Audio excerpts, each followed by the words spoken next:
Hey, we are rolling with the ReThink podcast, and we really need to take care of some house business to begin with.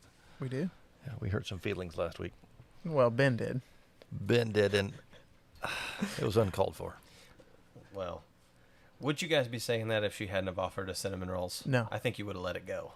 But let me just say, Julie. Stare right into the camera. I am sorry Right for there. calling you out. Right there. I'm sorry for calling you out. I really like cream cheese icing.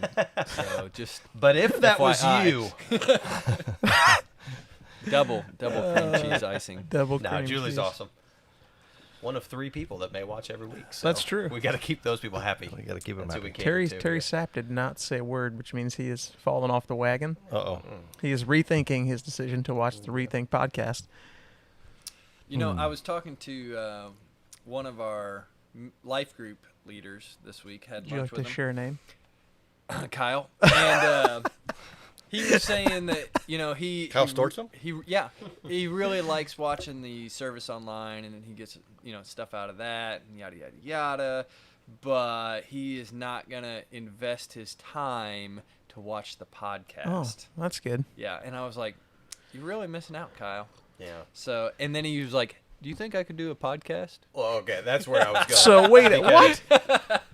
This is Kyle we're talking about. Kyle, Oh, watching. he's calling him out again. Just staring into that Yeah, camera. there ain't no way Kyle he's bringing likes- cinnamon We like rolls, so brisket, it's Kyle. okay. Kyle likes to talk.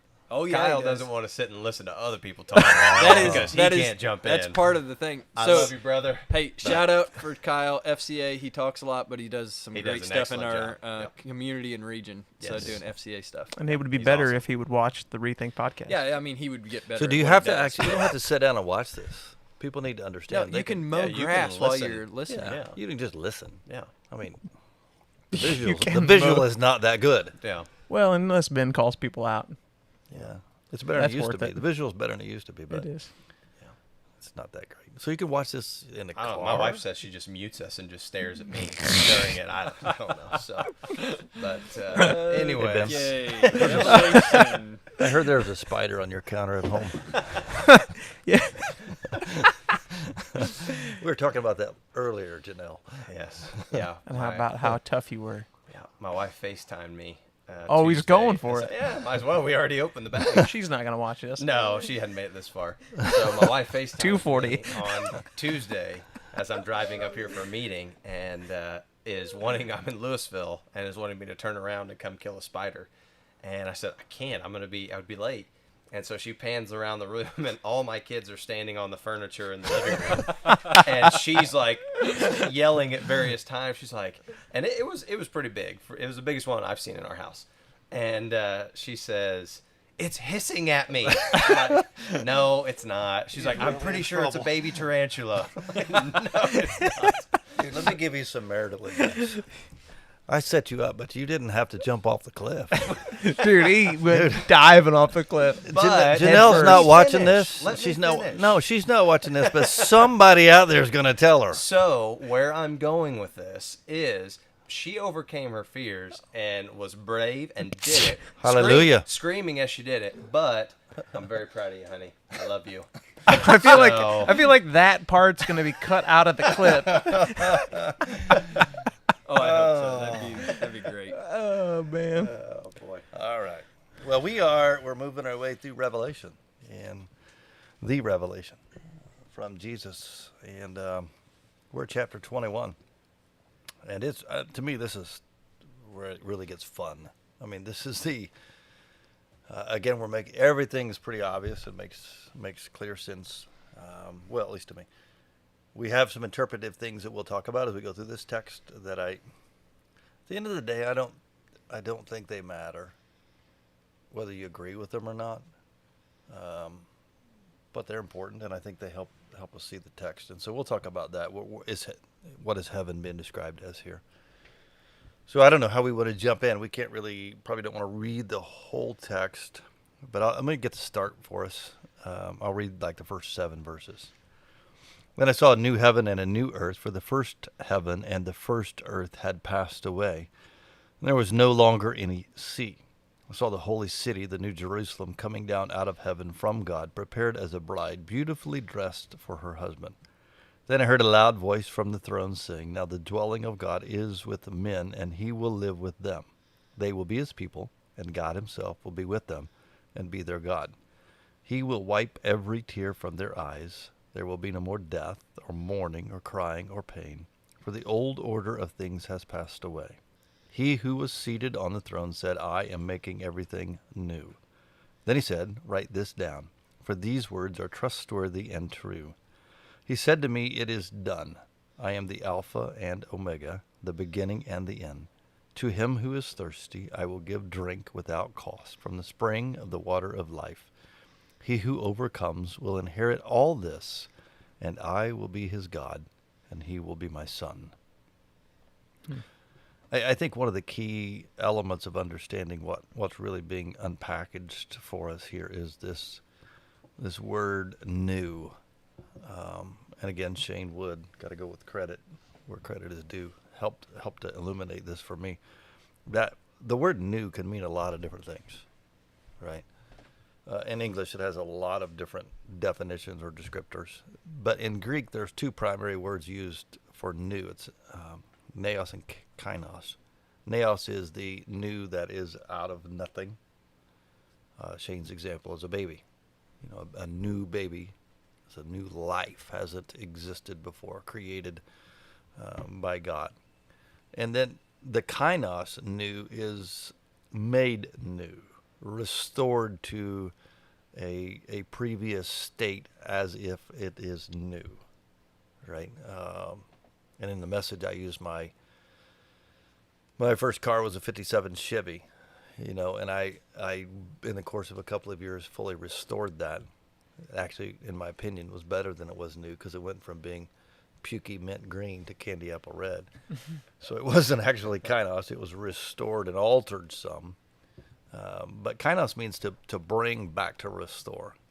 And I think that picture being painted for people helps us understand what God's really up to. Not just in the future, but in our life, right? Any thoughts? Or just going to let me preach a sermon again? No, I think one of the things we talk about is the four lenses of our story: creation, fall, redemption, restoration. And, you know, we were created in the image of God, in perfect relationship with God. But the garden, we see that fall apart. Relationships broken, sin distorts and stains and separates us from a perfect relationship with God. And so this idea of restoring, there's a new heaven, a new earth. Things are being set back in the right place. Right relationships, right living, right worship, all these things are put back the way God designed them to be. Yeah, Shane opens up four things in the tale, or Living Between Two Trees book, that are messed up with the fall. Really our view of self, so man to self. Our relationships with each other, man to man, and you see that, you know, immediately with Adam and Eve, blame game, you know, the woman, she gave it to me, and then as part of the curse, it says, God says, for instance, to Eve, you'll have a desire for a man, he'll rule over you, you know. So we have that relationship brokenness. We have in the next chapter, Cain kills Abel, right? Severe brokenness. The third one was the brokenness of creation, you know, and that's in the curse as well. You'll toil in the land to bring forth your food, and there'll be briars, and the sweat of your brow will be necessary. So work becomes toilsome. And then the last one was our relationship with God is broken. And I think we don't understand the fullness of the fall, so we can't understand the magnitude of the redemption. Think about reading this through the lens of the people who are reading this for the very first time.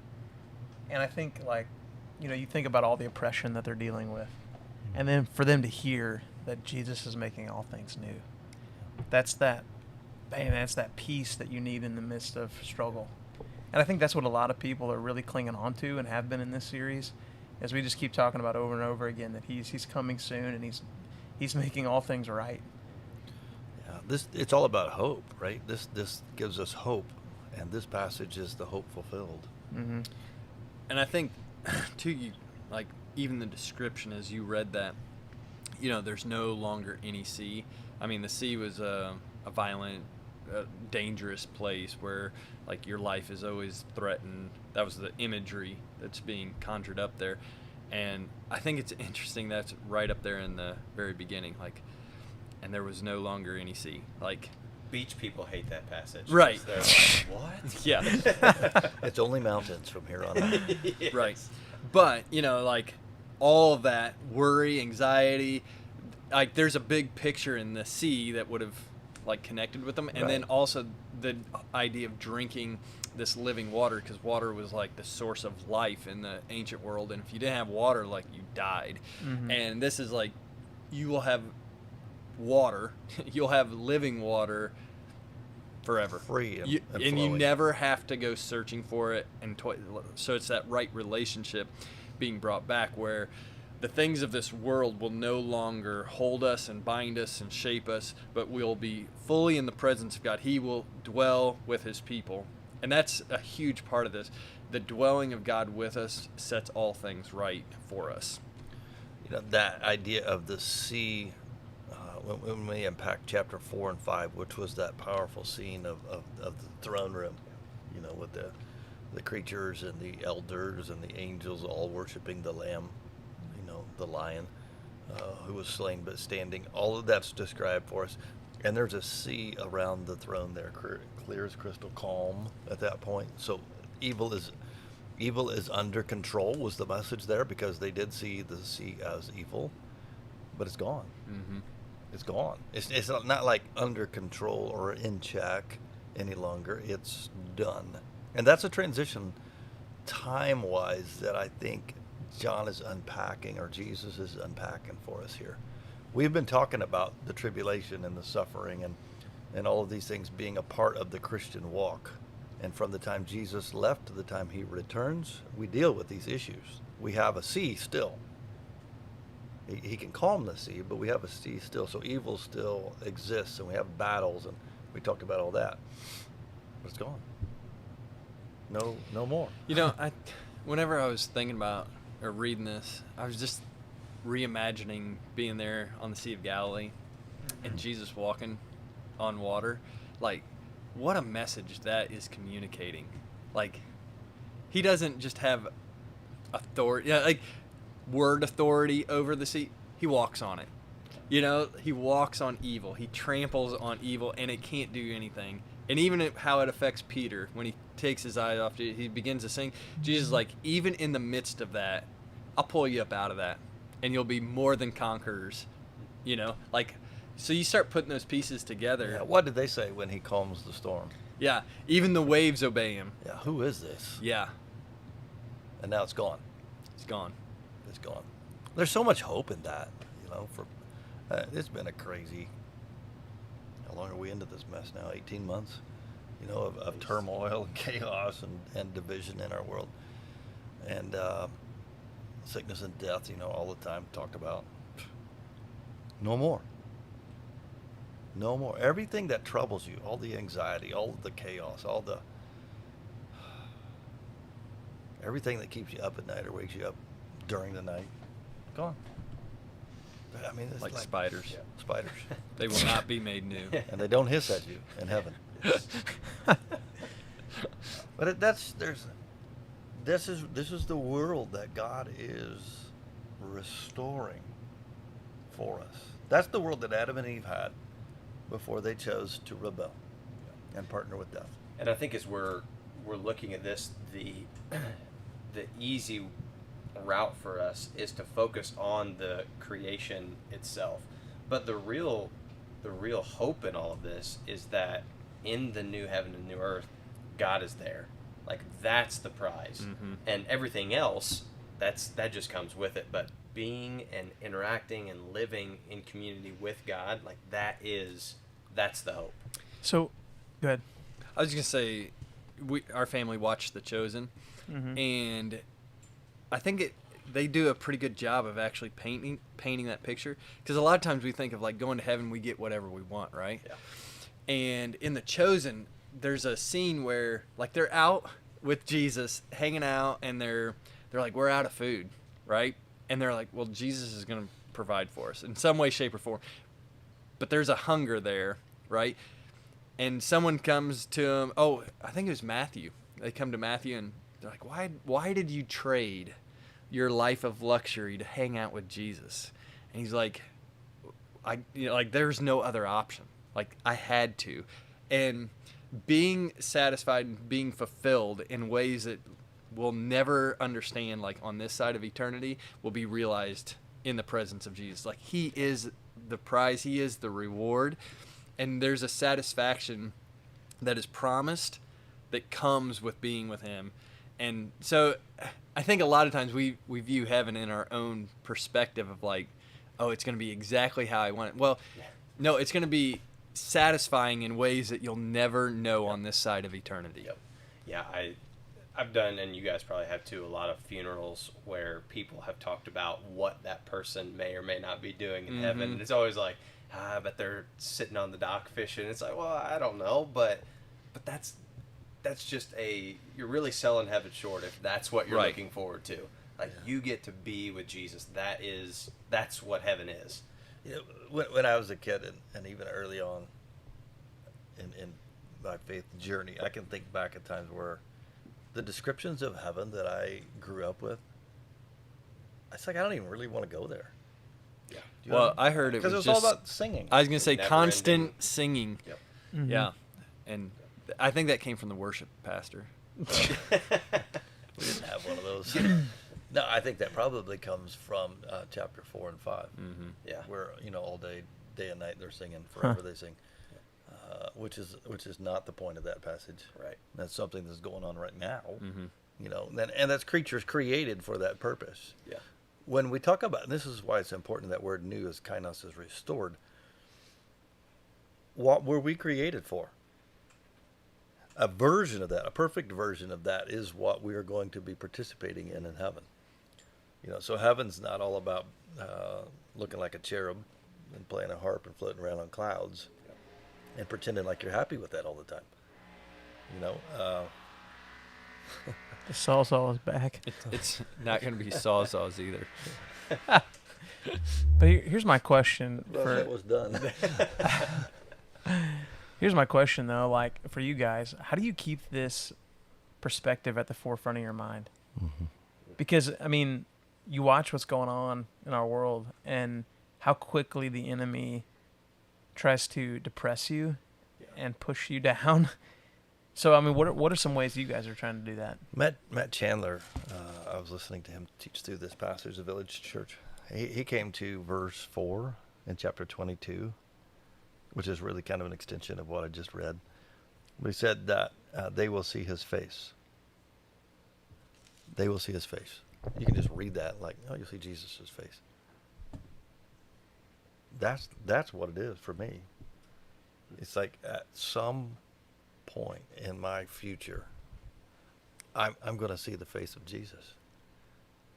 And I don't. Not just the earthly Jesus. No, the divine. Like Yeah, full on glory Jesus. I sure don't want it to be like Peter in there, in the hillside there south of Jerusalem. We stood there where that probably took place, and Peter says, I don't know you, right? I don't know who he is. I don't know who he is. I don't know who he is. And he makes eye contact with Jesus. I don't want to see the face of Jesus and have the feeling like that. Yeah.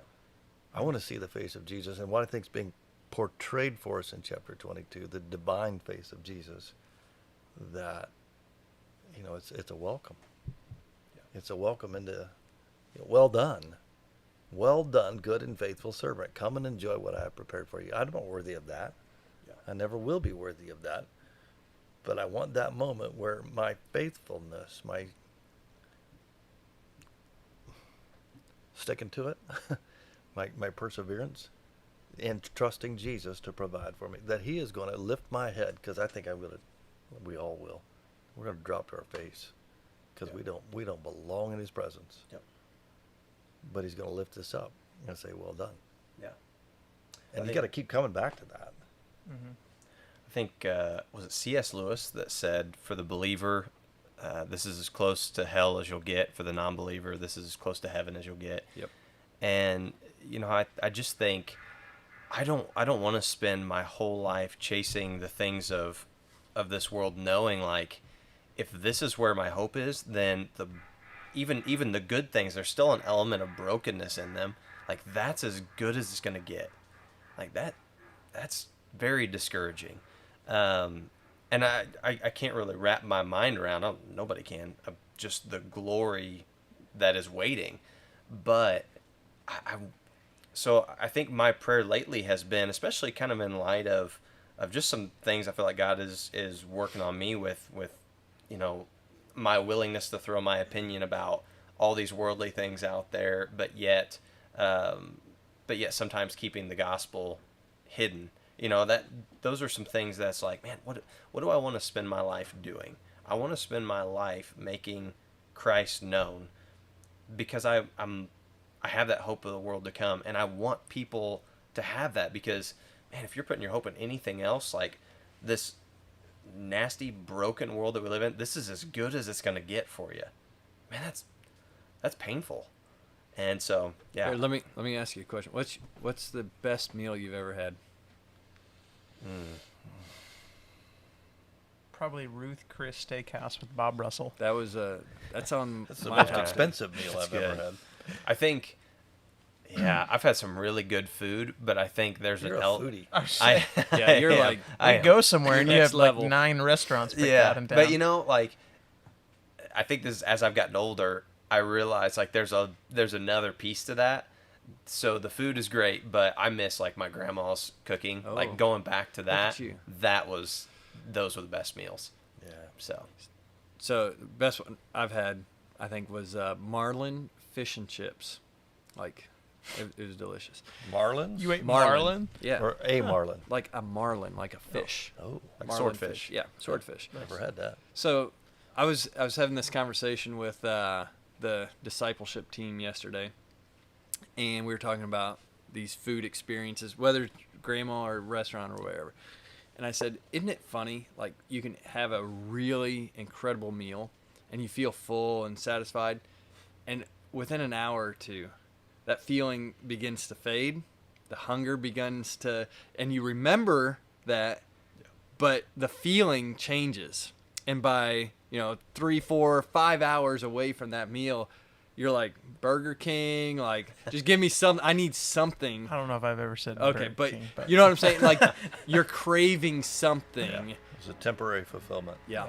Yeah. And when we're talking about heaven and eternity, like, I think God gave us food actually to remind us of our need and the satisfaction that comes in a relationship with Him. Yeah. Because it's when we taste and see that He is good, and we are satisfied, not just in a moment, not just for a time, but for all eternity. Like, I start thinking about, so when we talk about how do you do that, it's a reminder to me, and I've been really conscious of that the last, couple of years, of every time we eat is a reminder that, yeah, I'm satisfied in the moment, but one day this will all be gone, and like, I'll enjoy Jesus fully and completely.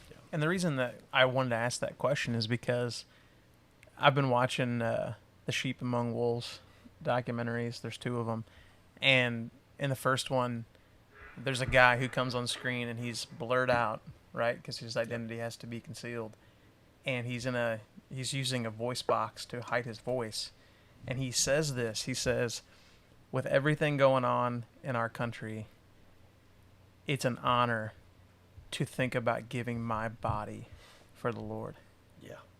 And I'm thinking, man, like that perspective Paul of, says that. oh, yeah, I mean, that perspective, To live for Christ, die and as to king. watch what's happening to our brothers and sisters across the world right now, Afghanistan is and to read Revelation 21 and talk about our hope, like to cling on to that hope, regardless of what we're walking through. And as American Christians, we're walking through basically nothing in comparison to what they're walking through. I really Yeah. believe. Yep. percentage-wise. I saw a statistic yesterday. Afghanistan was the second fastest growing church in the world, country-wise. Mm-hmm. Wow. Well, those people are suffering right now, Yeah. and their future's bleak on this earth. Mm-hmm. Yeah. I mean, he talks about, like, he goes, you ever think about having to have that conversation with your wife about if someone breaks in and tries to Yeah. rape you, what do I do? Yeah. Like, we don't have to have those conversations. No. Did you see there's a guy who, it was back in, I think it was the early 90s, rented a video camera, and they went to a Middle Eastern country, and before they had even really started their ministry, he sat down and recorded a video of himself forgiving the men who killed him Before he'd even started his ministry, Oh. because he knew what he was stepping into and knew it would probably cost him his life. And I just, man, you want to talk about feeling humbled. Like, I But I have think a disagreement with somebody, and I'm, it takes me out for 4 or 5 days. It's like, where's my focus? And this is really brought it home, because I watched that documentary too, and then boom, this happens in Afghanistan. You see the text messages coming in from pastors. It's What was Wow. the title of that again? Sheep Among Wolves. Where are you watching it at? I'm watching it on YouTube. There's 2 of them. They're hour and a half long a piece. Yeah. But man, it's worth it. They're good. When you asked that question, and then Ben mentioned it's not so much about the food anymore, it's the people. Mm-hmm. My first meal thought, and I've not thought about this for a long time, but was at my grandma's table. Yep. I think I'm getting older because I'm getting more emotional about those things, and I'm sitting here trying not to cry a minute ago, because I was thinking about, there was a morning, my first turkey I ever shot. I took it to Grandma's, showed Grandma and Grandpa, and she said, "You got to be hungry if you've been up that long." And she set me down at the table and fried some bacon and eggs for me, and I just sat there and talked with Grandma and Grandpa for a while. To me, there's an element of this restoration of relationship that I long for, and seeing the face of Jesus is,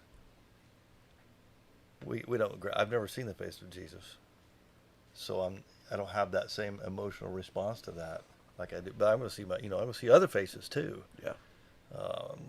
That won't be a priority, like it is here right now, but that reunion element of heaven, wow, that's a sweet anticipation.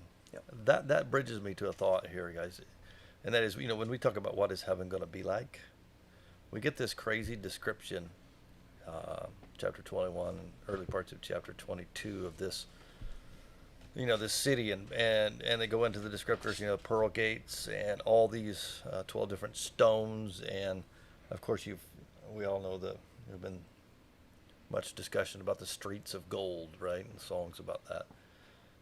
What is he writing about there? What is he describing? What's your thought? Have you studied that? I have not, no. I haven't much. Not to a depth that you're about to share, I can tell.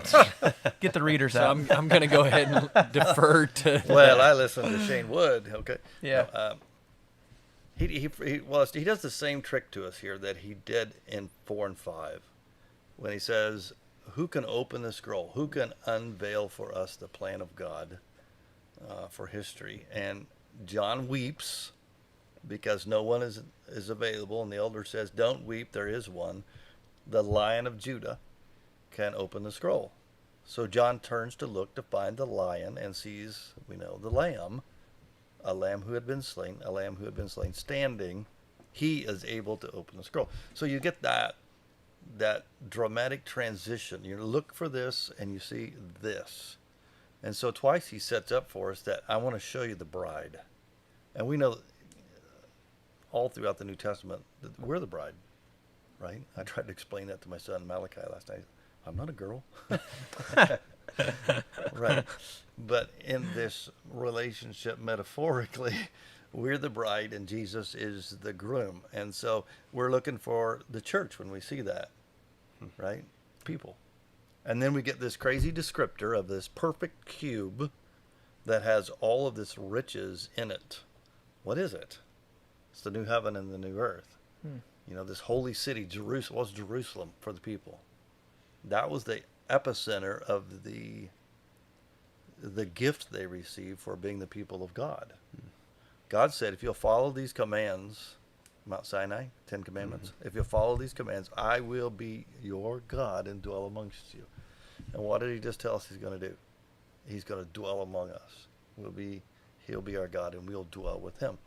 So all of this picture, and here's why I said earlier, if you don't agree with this, that's fine, right? You can still go there and be wrong and disagree with me.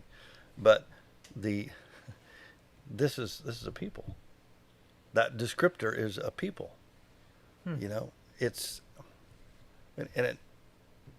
hard for us to wrestle with that, but heaven, the thing that Jesus is preparing is the people. He's going to restore, you know, it's going to be refined with fire. Peter talks about that, 2 Peter. It's going to be refined with fire, but he's going to restore. We're going to be, heaven is about the people that God redeems and restores. And we're going to have purpose. We're going to have, you know, productivity. I think we're going to have responsibility, but it's not going to be toilsome. Mm-hmm. Yeah. It's going to be fulfilling. And we're going to have relationships that'll be priority and perfect. And then we got Jesus. It's just a beautiful picture, though. I mean, to think about a place that what we just walk on here is of gold. What is he talking about? That's us. Mm-hmm. You know, God created you to have a relationship with him. And he is going to restore what we have marred through sin to perfection. To me, it's just awesome. Ben, I was hoping that you were going to say your favorite meal was the bean burrito and turkey. I tried to not even describe close. that. We had taco salad at my life group Sunday night, that old kind of taco salad where they put... By the way, that was the most craziest transition. I hope you... And I told them... I hope you dipped the... I told them we had this burrito in Turkey that was 3 pounds, and you ate 2 of them? Or ordered 2? Ordered 2. Ate 1. For $1.98. I was going to say, Ben loved it so much, not just 1, 2. The guy's face, though, when you were like, 2, he was just like... I thought, why would it be on the menu if it wasn't, you know, attainable to eat? But, if 1 is good, 2 is better. Yep, no. I don't know why we made that transition, but anyway. Good stuff. All right, lots to think about there. And we're going to roll on through. Don't want to give away everything. We're going to roll into chapter 22 and talk about the end next week. So thanks for joining us on the ReThink